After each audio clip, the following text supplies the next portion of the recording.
Hello and welcome to Rev Sports. I'm Gargi Raut, and joining me for this show is Mohar Chaudhary and Bharat Ramraj and Debashish Sen, our beloved. Will also join us very soon. Everyone loves him here. Well, the topic that we're talking about today is obviously India's squad for the New Zealand series, and this is the squad, India's ODI squad. Shubman Gill, of course, the captain. Rohit Sharma and Virat Kohli, the two legends coming back once again. KL Rahul, wicketkeeper. Shreyas Iyer with an asterisk, obviously subject to fitness. Washington Sundar, Ravindra Jadeja. Mohammad Siraj makes a comeback into the white ball setup. Prasidh Krishna, Kuldeep Yadav, Rishabh Pant keeps his place. Nitish Kumar Reddy keeps his place. Ashdeep Singh and Yashasvi Jaiswal, the backup opener. Now, the thing that we're talking about is obviously Mohammad Shami. Is this the end of the road for Mohammad Shami in Indian colours? Is this the end of the road when we talk about Mohammad Shami's international career? If I were to talk about his recent stats, in the Syed Mushtaq Ali Trophy, he's gotten 16 wickets in 7 games, has bowled with an economy of 8.9. In the Vijay Hazare Trophy, he has so far 8 wickets in 4 innings, bowling with an economy of 5.53. In the Ranji Trophy, we all know he's been doing very well. He's taken 20 wickets in 7 innings and has been bowling with an economy of 2.55.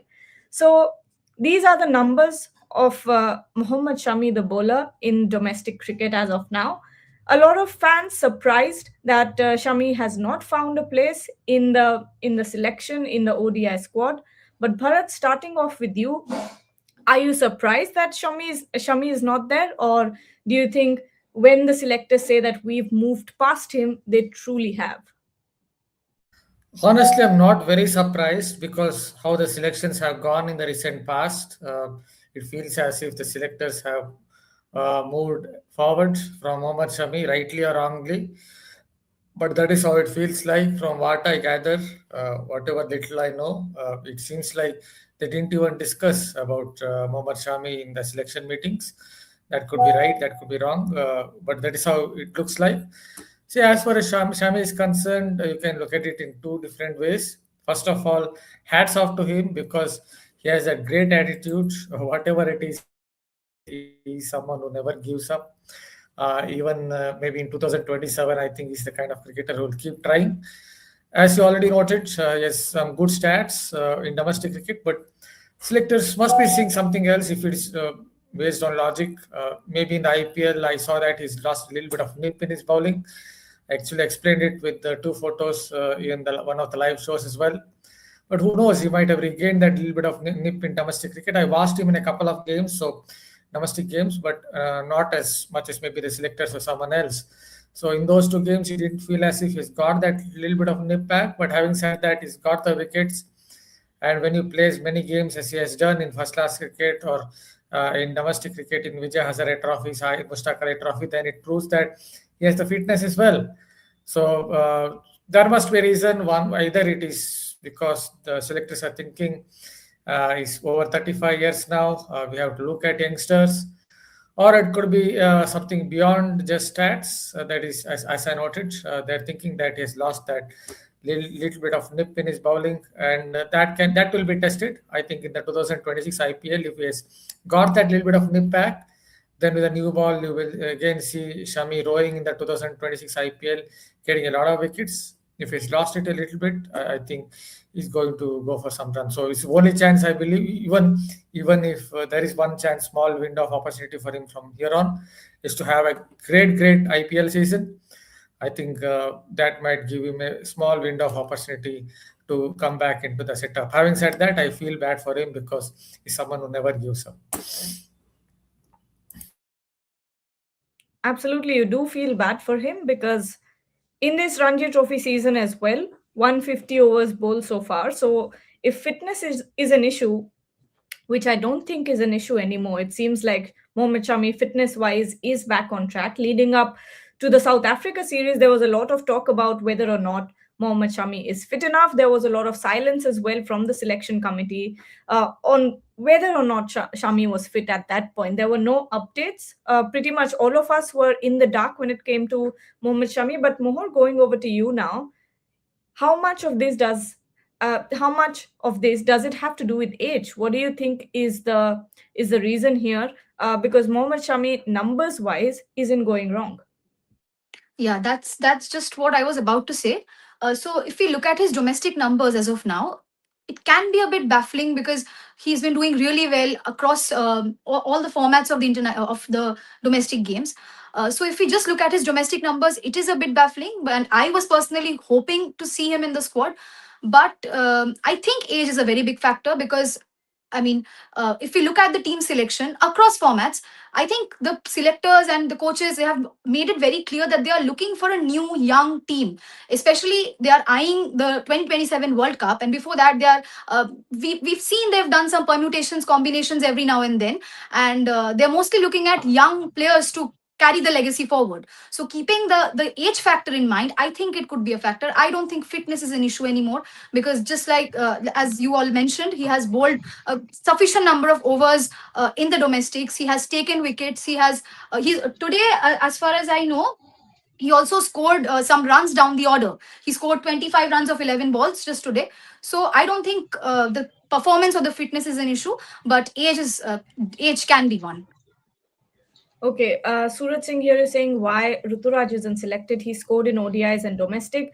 Ruturaj was always a backup for Shreyas Iyer. And at this point, with Shreyas Iyer coming back, there's no other batter that you would have at that number 5 position than Shreyas Iyer if he is fit. So Ruturaj obviously hasn't done anything wrong at this point, but he came as Shreyas Iyer's backup in that South Africa series. Now, Shomik also joins us. Before I go to you, Shomik, Shubhayan has sent us what Manoj Tiwari has said on Mohammad Shami. And this is what he has said, and I quote: "Not selecting Mohammad Shami in the team is more damaging to the Indian team than to him personally. India is comfortably winning the bilateral series, but Gambhir will feel the absence of Shami in ICC tournaments. I had said this before too. Even without Gambhir, we would have won the Asia Cup and Champions Trophy. A player who is regularly playing domestic cricket shouldn't have any questions raised about his fitness, and we all know about Shami's skills. Fitness isn't proven by posting shirtless six-pack pictures. Okay, okay, all right. However, since Gambhir arrived, he has completely messed up the whole matter. He keeps playing. All right, so Manoj Tiwari has a lot to say about Gautam Gambhir, but on the other end, Shomik, the other important topic here is Mohammad Shami has the numbers. He has the overs to say that I am fit. He has bowled close to 150 overs now in Ranji Trophy. We have seen his numbers, economy, in all of the domestic tournaments that he has played so far, SMAT and VHT included. What prompts the Indian team to not select him at this point? Gargi, first of all, Manoj there is a close friend, and he has been a fantastic servant of Bengal, one of the best ever as far as batting is concerned. As a batsman, he is one of Bengal's best ever, brilliant batsman in his time. And he was a bit unlucky not to play tests for India because I saw at close quarters in Bangladesh he was about to make his test debut in Bangladesh, but then he picked up an injury just on the eve of the game and he was ruled out. I have immense respect for Manoj Tiwari as a cricketer and he is entitled to his opinion. Now, coming to Mohammad Shami, there are two parts to it. One is proper cricketing aspect, another is off the field thing.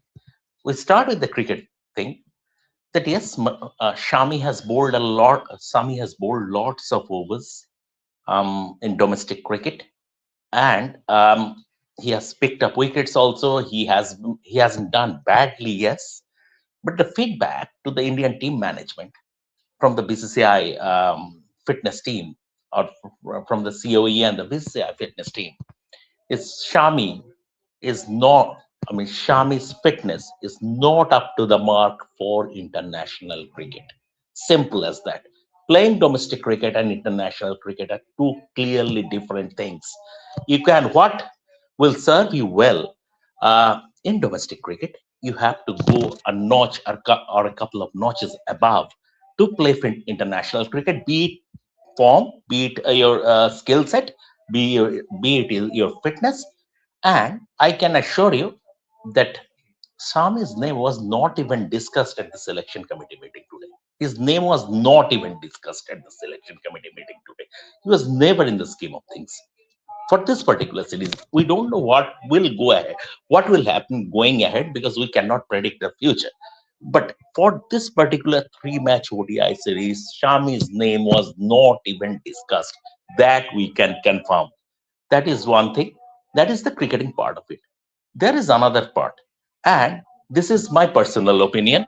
Whatever it is, this is my opinion that Shami, I think this is Shami has shot himself in the foot by going public with his interview at the start of this season at Eden Gardens.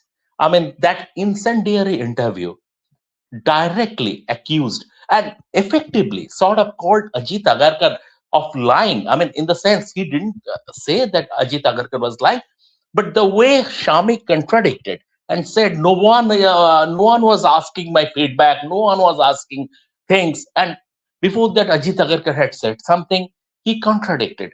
Now, the fact of the matter is that we have seen history. I mean, we have seen in the past in the late 1988, in the late 1980s, rather, I think it is 1987 or 88, Raj Singh Dugarpur was the chairman of selectors, and the great Jimmy Pa, Mahinda Ramarnath, called the selection committee a bunch of jokers. Right? So it was Rajbhai wanted to move ahead. I mean, Mahinda Ramarnath was still a very capable player, but the selection committee then wanted to move ahead, wanted to infuse some young blood. And a frustrated Jimmy Pa said, called the selectors a bunch of jokers. He never played for India again. So you are publicly calling out the chairman of selectors, and you are expecting that you will be picked. Um, I think it's the two are contradictory. Shami could have picked up the phone. He knows Ajit Agarkar well, and he could have picked the phone and could have had a call with direct conversation with Ajit Agarkar rather than having that incendiary press conference at Eden Gardens. That didn't help him either. I don't know whether Ajit Agarkar is still bearing a grudge or whatever it is, but that the off the field part, but on field, and it is.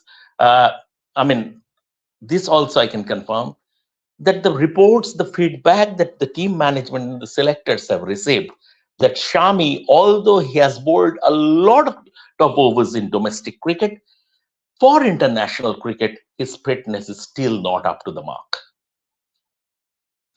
That's quite interesting. Because if you were to purely go by the numbers, 150 overs in Ranji Trophy does not look bad at all. But if you know the insights, then you realize that maybe the entire story is not as it seems. And if I remember correctly, Shami, in that press conference, Ajit Agarkar said something along the lines of the fitness updates are for the NCA to give. And then Mhm. Shami came out and said that I am not supposed to give out the updates. It is the Indian management. See, So Gargi, the difference is that in domestic cricket, in first class cricket, even at the range, at the very highest level, yeah, what happens generally if you bowl a good ball, uh, 95% of the times you will beat the batsman or you will push the batsman on the defensive or you will get a wicket. What happens at international level? Your good ball can go for a boundary. That is the yeah, difference. And exactly, similarly, in terms of fitness, there is that kind of a difference. So it correct. is not only about doing, passing the fitness parameters in domestic cricket. It is also about convincing the Indian coaching staff, Indian fitness staff, medical staff, everyone that you are totally up to the mark for international cricket. Absolutely. Viraj More here is asking Anshul Kamboj was called overnight to play an international test last year. Was his international fitness level tested before calling him over? We can say no because, and we were all baffled at what had happened with that entire Anshul Kamboj thing, right? Because back when we saw him at Lali, he was bowling anywhere close to 130, 135, if I'm not wrong. He Yes, had there's the his pace. general pace, but there's a problem with Anshul Kamboj. I watched him over a couple of domestic games. Yeah, He starts with 135, 130 around that speed, then his pace tends to go down. That's what in some ways it happened in his debut right. test. He doesn't But really maintain his pace. in England, he was consistently bowling 125 and under, and he had also gained a couple of kgs. And when we asked Morne Mokkal after the game what had happened, he said that, oh, we don't know. That's exactly what Morne Mokkal said. He said, we don't know. We'll have to go back and check. Mindset, Gargi, Yeah, mindset. What happens when I mean, you are thrown in at the deep end, and international cricket is the highest right, echelon. right. When you are hit for a couple of fours, suddenly, I mean, you are a bit fearful. Uh, Suddenly you are trying to just bowl line and length. It is the mindset. That is international cricket. That is international cricket, and that's what international cricket can do for you. Anshul Kamboj was never setting the speed guns alight with his pace, but in England he became fearful. Once those blows came, he became fearful. Simple as that. He froze. You are He there, was Gargi. You are he there. was frozen You really are smart. you are a first-hand witness, so Yes. you can elaborate on it. He sort of froze. Correct. No, and that's exactly what we said. And we all said that it was quite premature of the Indian management to have done that, because not only does it make things worse for India in the series, but also for a young bowler who will be low on confidence anyway. It's not easy to just come out into England in treacherous conditions and bowl to.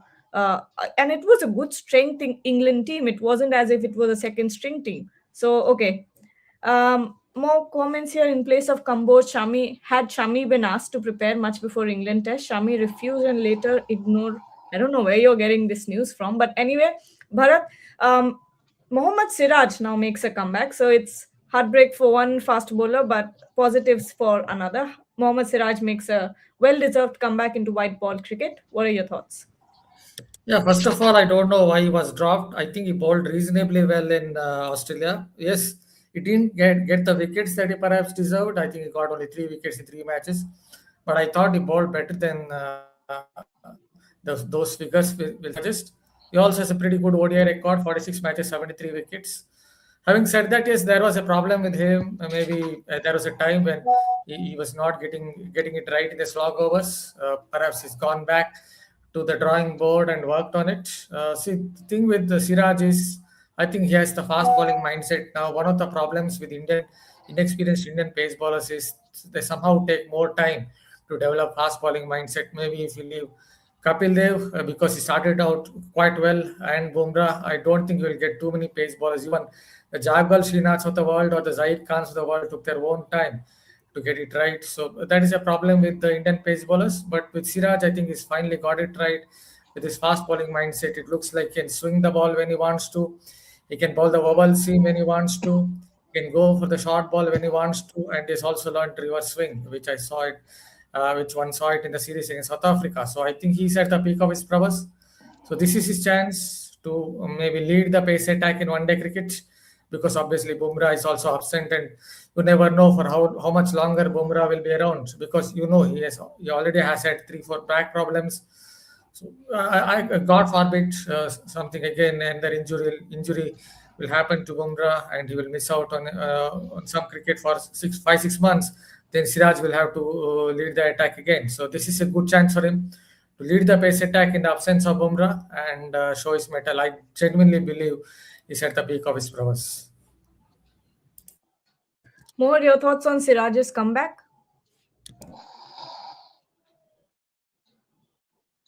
Yeah, I would completely agree with Bumrah not being present for this particular series because of workload management. I think it's the perfect time for him to lead the pace attack along with Arshdeep Singh. And yes, I mean, he again, there were a few talks about him not bowling well in the death overs. That's what we had heard before, but I think he's working on it.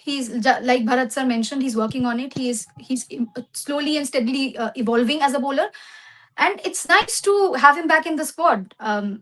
We, I mean, I for sure am I'm fine with him. I'm happy with it. And Shamik, finally, before we close the show, I really want to talk about Nitish Kumar Reddy because ever since the England tour, and I have been in multiple press conferences since then, have been tracking the team. Gautam Gambhir and the rest of the management also have been very um, what is the word that I want to? They have been very, sure of Nitish Kumar Reddy. They've been wanting, and the words that they are using is that they want to groom Nitish Kumar Reddy and want to give him the security in the team. Do you think that's what's happening there? Because if you go performance wise, there's not really much that keeps him in the squad, but he's found a place. So clearly, Nitish Kumar Reddy is being given a long road based off of potential.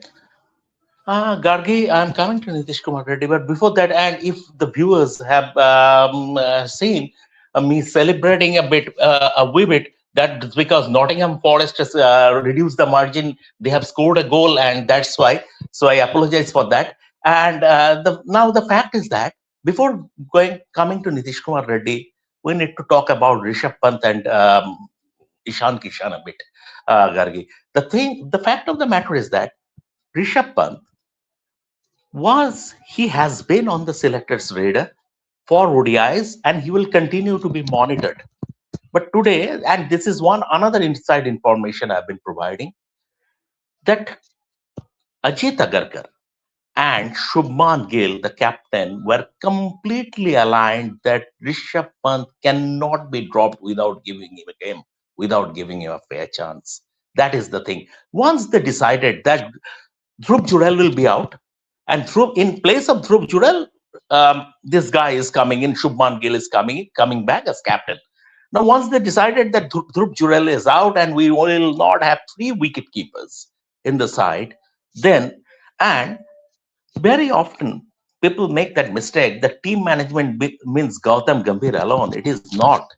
Shubman Gill, being the captain, is a very important member of the team management, if not the most important member of the team management. And at the selection meeting today, selection committee, Ajit Agarkar and Shubman Gill were completely aligned that Rishabh Pant cannot be dropped without giving him a game. So there were going ahead, Rishabh Pant, Ishan Kishan will be in the loop and his chances might come. But then again, Rishabh Pant, they were not thinking about dropping him. Simple as that. That is the thing. And although, unlike Shami, Ishan Kishan's name was discussed at the selection committee meeting. Now, coming to Nitish Kumar Reddy, as far as I'm concerned, I think they didn't pick Shivam Dube because of the T20 series against New Zealand and T20I World Cup. Shivam Dube has a history of injuries, and maybe they didn't want to risk him. In any case, Nitish Kumar Reddy, I don't see him like the South Africa, like the series against South Africa when Nitish Kumar Reddy didn't get a game. Here also, it is going to be something similar. He is unlikely to get a game. He will be just a squad member unless someone breaks down, unless a fast bowler picks up an injury or stuff like that. I don't see Nitish Kumar Reddy getting a game. If the World Cup was not around the corner, Shivam Dube would have challenged Nitish Kumar Reddy, and going ahead, Shivam Dube will be on the selectors' radar. But as far as this is a safe call, okay, like we are not taking Shivam Dube because he has more important assignments ahead, a T20I series against New Zealand, followed by the T20 World Cup. So, and he doesn't boast a very good injury record. So let it be like that. Nitish Kumar Reddy, let it be part of him. And Nitish Kumar Reddy, as he continues to be part of the Indian team, he will be more experienced. And now that Virat and Rohit are also there, he can pick up their brains. He can become a better cricketer just by staying in that dressing room. So from that point of view, this has been done. All right. Well, on that note, we'll take your leave. We'll be back tomorrow and we'll discuss this further in detail. So don't forget to join us then. To everyone who's watching, good night. Thank you